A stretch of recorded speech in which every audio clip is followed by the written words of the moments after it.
Hello everyone, this is Magbo speaking and I'm gonna be taking over once again for Angry Guy. He wanted me to make a new video that we agreed upon since I also make Nintendo related content on my channel as well. So this hits pretty close to home to me. And basically, we're gonna be commentating on a video from Eric Carson where it basically talks about the Nintendo Switch 2 being the biggest scam in Nintendo history. So yeah, I'm taking over for Angry Guy in this video as well while he recovers and he improves his health. Hopefully he gets better soon. Just want to let you know before we get started with the video, you could check out the Angry's Crypto Academy.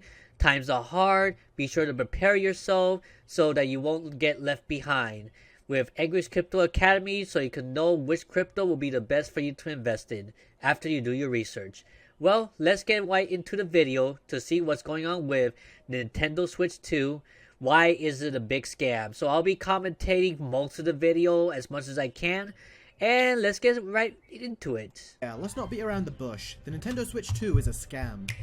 I called Apple out years ago when they set the new price trend of smartphones going from $600 to $1,000. And I feel strongly that Nintendo have done the same here. No game should cost $80. We just recently had game prices go from $60 to $70. Yeah, so I'm going to start off saying here, like, I think the $70 game first came out with the PS5 and the Xbox Series X.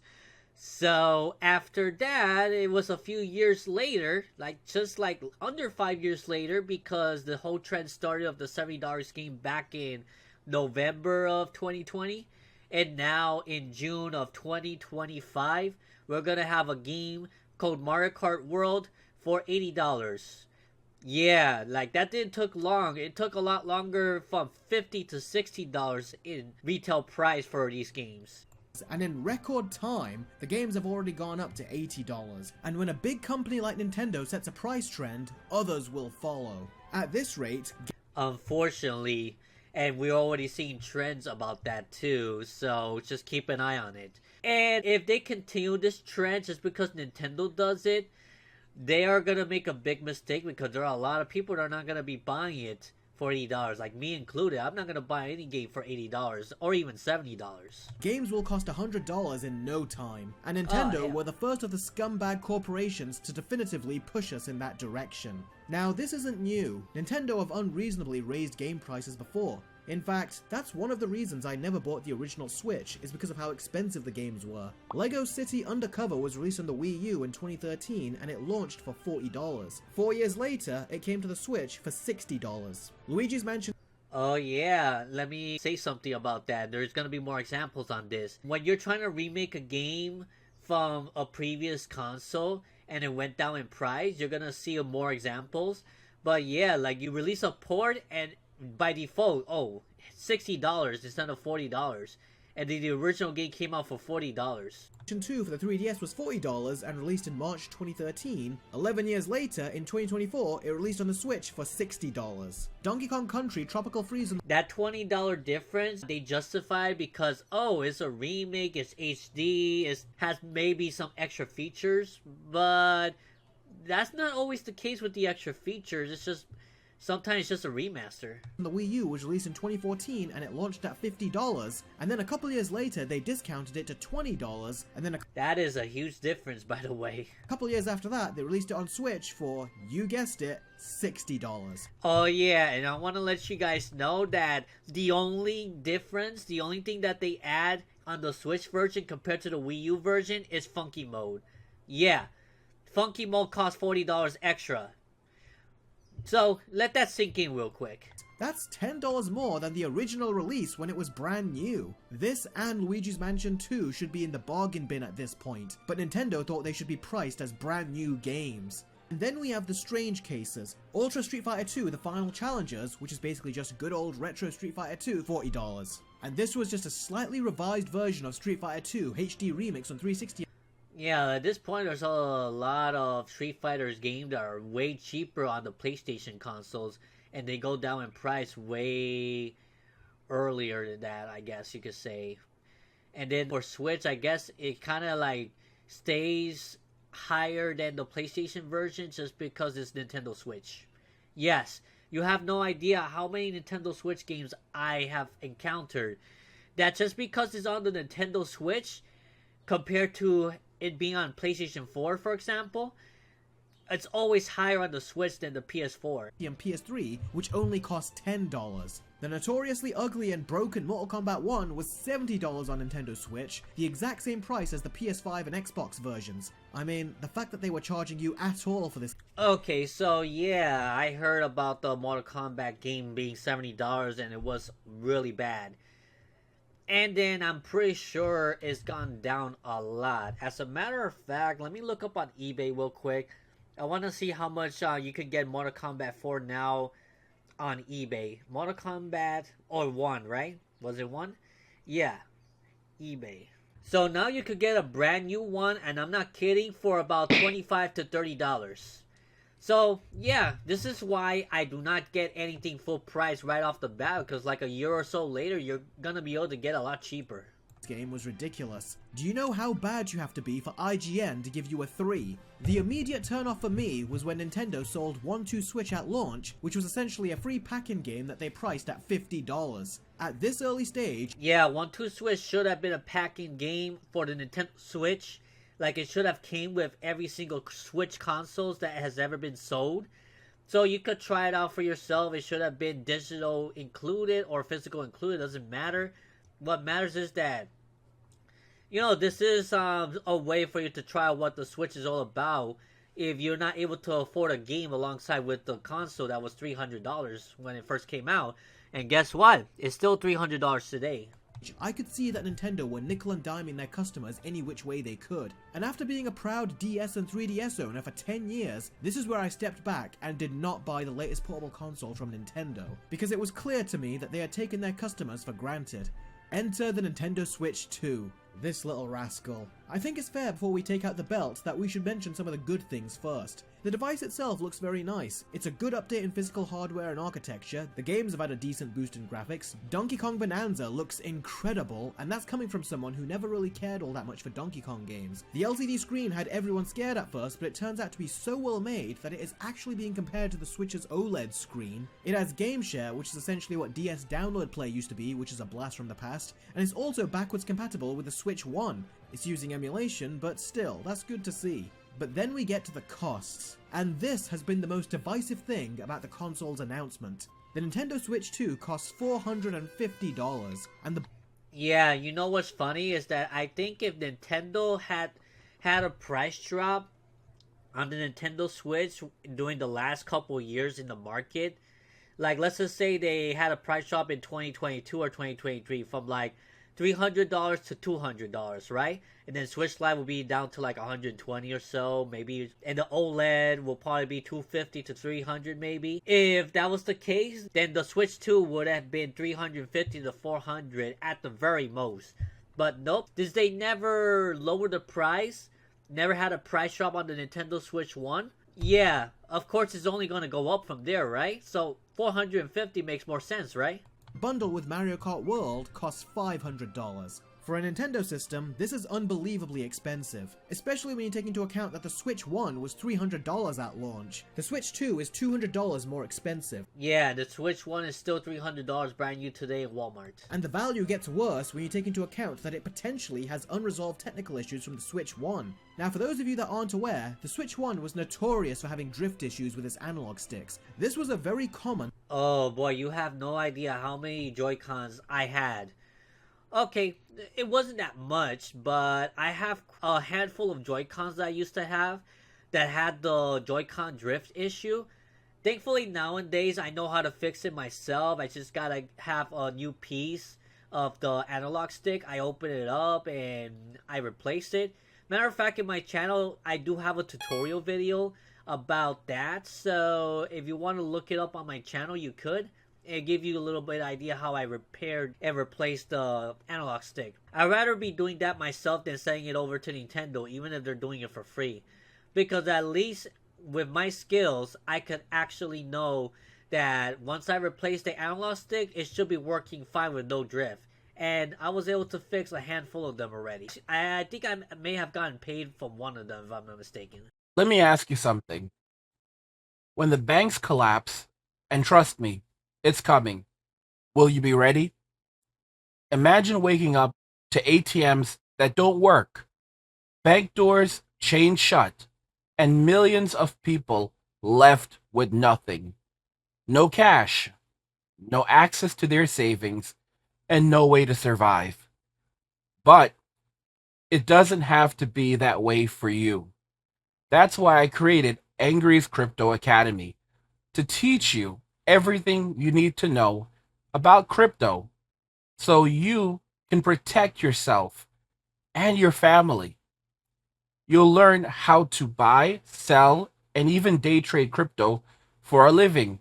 Plus, we alert you to new crypto trends so you can profit before everyone else even knows what's happening. Right now, I've just published an exclusive investment guide inside the Academy, and it's linked in the description below.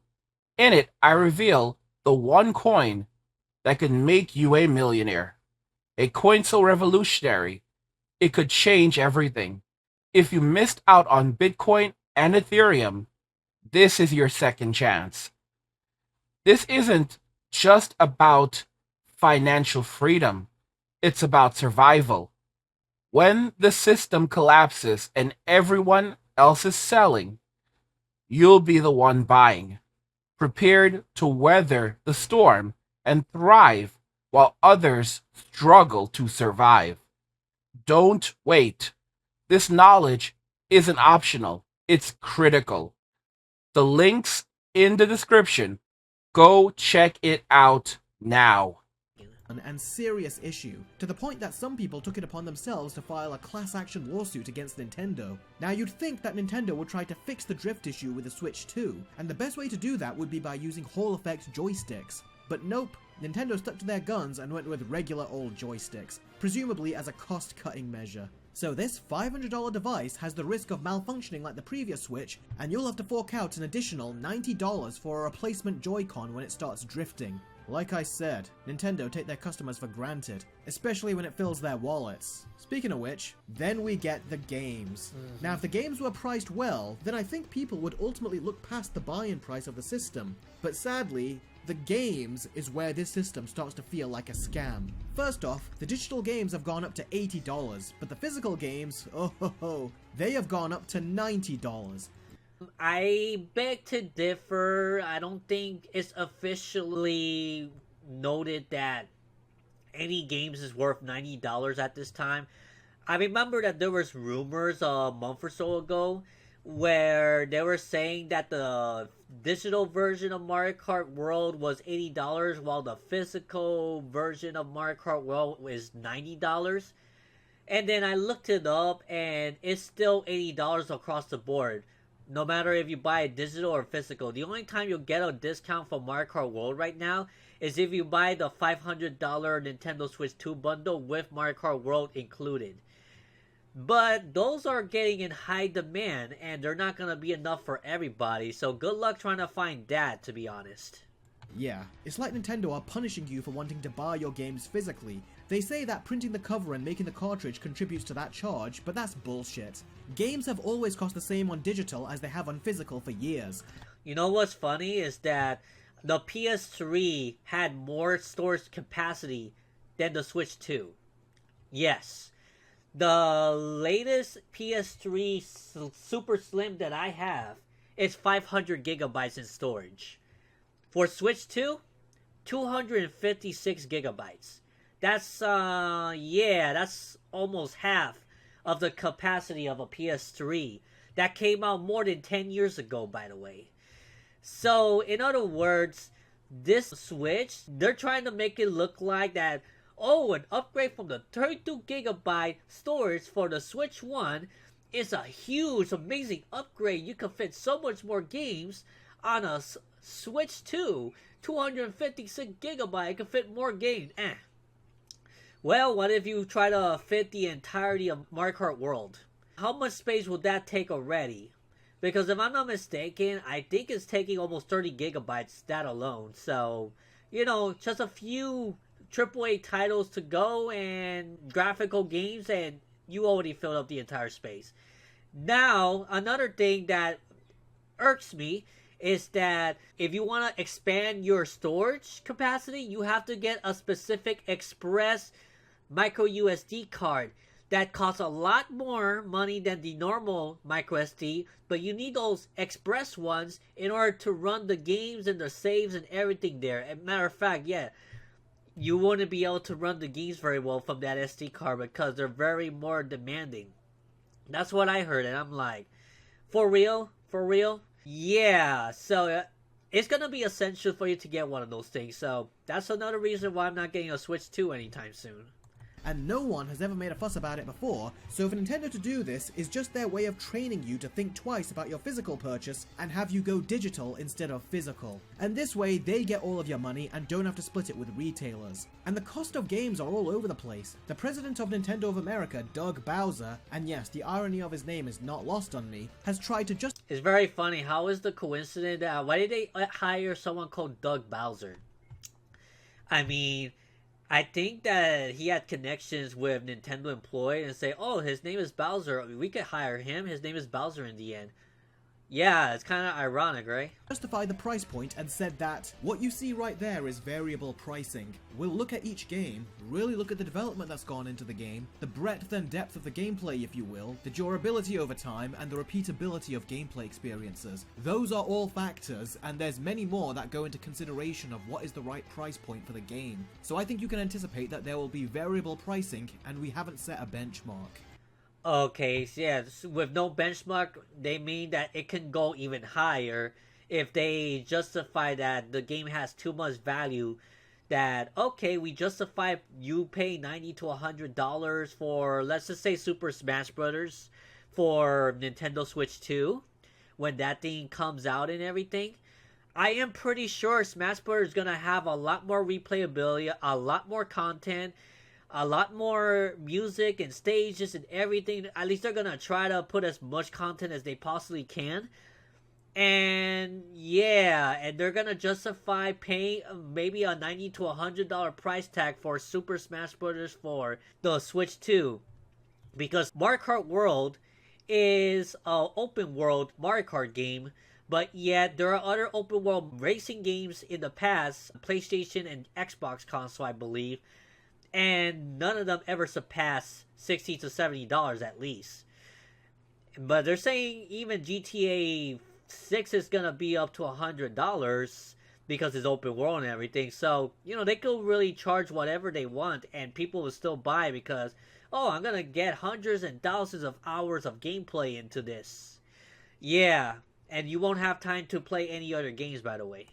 But then, why does a nearly 10-year-old Zelda game cost the same amount of money as the latest Mario Kart? Simply put, his justification... Oh yeah, the expansion pack, that's $80, and also Tears of the Kingdom is $80 with the expansion pack. Oh, and by the way, the DLC is not included, so you'll have to buy the DLC once again, or transfer it from the Switch 1 to Switch 2, if you're able to do that. The price holds no water, and no one is buying his logic, or lack thereof. But believe it or not, things get even worse for physical games, as with the Switch 2, Nintendo have also introduced game key cards, and these are particularly disgusting and manipulative. Oh, heck no, those game key cards. I despise them so much. You'll find out why soon. Game key cards basically mean that some of the physical games that you buy will not have the game data on them. Instead, when you open the box, there will be a code that will allow you to download a digital version of the game, and in order to play that digital game, you will need that empty cartridge in your Switch to validate your digital purchase. So in other words, that empty cartridge, this cartridge right here, by the way, I love the red color, I'm not gonna lie. I prefer red over black, but besides the point.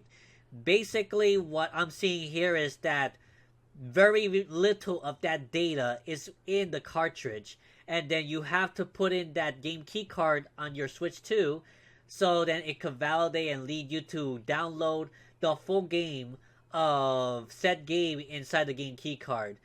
I heard about Doom, the newest Doom game, I believe. I forgot what it was called, but that game only has like a few megabytes of data inside Ultra HD Blu-ray disc or something, and then you have to download everything else online, and then depending on the internet speed, it may take hours for you to download this thing. It will take me hours for sure, because a lot of the data is not even on the disc. So, you know, it's not like, oh, I don't have internet in my house, I could go ahead and play the game no matter what. No, those days are pretty much over for modern games. Like, you just put the disc, and if you don't have internet, well, you're pretty much screwed, and you have like an empty disc that you can't do nothing with it until you go on the internet. So yeah, internet dependency, this is definitely gonna hurt in the future whenever, you know, they shut down the servers and you're not able to get the games there anymore. That's basically what it is. Hence the name, keycard. Sound needlessly complicated? That's because it is. This essentially is a devious way of Nintendo battling people who want to buy their games physically, because they are selling you a digital game, but are pretending that it's physical because, well, you need the cartridge to play it. That does not make it a physical game, but Nintendo are trying. Yeah, so it's not really a physical game, because once you download it, we don't know exactly if that thing is gonna download to the cartridge permanently, so they will have the whole game there so you can play it offline. I don't think that's the case. I don't think it works that way. Correct me if I'm wrong, but it would be nice if you just download the thing once and the whole data is inside the cartridge permanently. But if third party decide to only get the 64 gigabyte one and their games are a lot more than 64 gigabytes, then it's not gonna fit, and you're gonna have to use the storage on your Switch 2 in order to like fit the game. And in order for you to play it, well, you need to have the game key card inserted, and then it will detect, okay, you got the game key card, then you're authorized to play it, pretty much. Trying to trick you into thinking that it does. And the average Joe who walks into a store and buys their game will think that they got themselves the physical version, when in reality, this whole transaction is a digital one. That is downright manipulative and disgusting. It's misleading the customer at its finest. Now, there are some people defending this and saying, well, it doesn't apply to all games, but that doesn't matter. It should. Well, here's the thing. It applies to almost every single third-party games right now, because Nintendo is offering a cheaper alternative so they could purchase the 64 gigabyte cartridges, and with that 64 gigabyte cartridge you are able to put like a game key card, because it's a lot cheaper for developers, I guess. And they're not gonna, you know, put the entire thing on the, well, certain games you could. I mean, Bravely Default, 11 gigabytes. You could definitely fit it on a 64 gigabyte cartridge. But I heard there was also an 8 gigabyte cartridge that was the cheapest. So you won't be able to fit it there, that's for sure. You could only fit like very small indie titles and stuff like that. So only like the first party Nintendo games up to now are going to have the entire game inside the cartridge. So those are the only ones I would support, and with all that, it's still gonna be very expensive. It shouldn't apply to any games, and developers that are utilizing it are already taking the absolute mick. How is it that a game as big as Cyberpunk will fit on the actual cartridge, but Capcom have decided that Street Fighter 6 will go on a key. Oh, okay, so Cyberpunk is gonna be completely on the disc, even if they're a third party? Okay, that's good to know. But still, like, yeah, so the developers are choosing to opt into the game key card if they want to, if they feel like, oh, this is the best way to do it, or to validate that you own the cartridge, or just to keep costs low, I guess. Honestly, I hope that within several months, or a few months or so, or before this next year comes in 2026, that they take out the entire game key card concept out of there, or make it optional. I don't know. I just think that, you know, this is not sustainable. There's going to be a lot of complaints with collectors out there. What if you have a game key card and it doesn't completely download on the game key card permanently? Because, well, you know, you validate, you have the whole thing on the disc, on the cartridge now, so it's permanently installed there. Not the same way it seems to be as it is installing a digital game that you purchase from a 3DS or Wii U or Wii inside the console and is permanently on the console, unless it, you know, pretty much dies out or something. Then what? Card. Even worse, Bravely Default is a freaking remastered 3DS game that is being ported over to the Switch 2. By the way, this freaking game right here could have been easily on the Switch 1, no problem. but they want to gatekeep on the Switch too. It's only 11 gigabytes, and for some reason, that is on a freaking key card. I mean, there is no excuse for this. Now, when Nintendo announced these, I couldn't wrap my head around it, because it seems like such a useless technology.